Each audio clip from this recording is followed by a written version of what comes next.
বনী ইসরায়েলের জামানায় তিনজন লোক সফরে বেরিয়েছে। মরুভূমির মাঝখানে প্রতিমধ্যে প্রচন্ড তুফান আর বৃষ্টি। বৃষ্টি থেকে বাঁচার জন্য এরা একটা পাহাড়ের গুহার ভিতরে ঢুকেছে। হঠাৎ বজ্রপাত, বিজলি, মুষলধারে বৃষ্টি। বৃষ্টির পানিতে পিচ্ছিল হয়ে উপর থেকে বিশাল প্রকাণ্ড একটা পাথরের খণ্ড এসে গুহার মুখের মধ্যে আটকে গিয়েছে। অন্ধকার, কোনো জনমানব নাই, বাঁচানোর কেউ নাই, কিচ্ছু দেখা যায় না, ঘুটঘুটে অন্ধকার। বাইরে থেকে আলো আর অক্সিজেন যে আসবে ওই সুযোগটাও নাই। তিনজন বুঝে গেল আমাদের মৃত্যু এখানেই হবে। তিনজনের একজন বলল আমাদের বাঁচানোর কেউ নাই, একজন ছাড়া তিনি কে? আমাদের তিনজনের জীবনের এমন কোন নেক আমল আছে কিনা যেটা দিয়ে আল্লাহর কাছে দোয়া করা যায়? কার জীবনে কি নেক আমল আছে? এরকম কোন নেক আমল থাকলে দোয়া করা শুরু করো, এছাড়া আমাদের বাঁচার কোনো উপায় নাই। একজন দোয়া করা শুরু করলো, ও আল্লাহ, আমার বৃদ্ধ বৃদ্ধা মা বাবা ছিল, আমি পেশায় ছিলাম রাখাল। প্রতিদিন রাখালগিরি করার পরে, ছাগলের দুধ দোহন করার পরে যখন বাসায় ফিরে আসতাম, সবার আগে আমি আমার আব্বা আম্মারে দুধ খাওয়াতাম।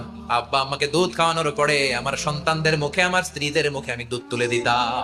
একদিন আমার আসতে দেরি হয়ে গেল, এসে দেখি আব্বা আম্মা ঘুমিয়ে গেছে।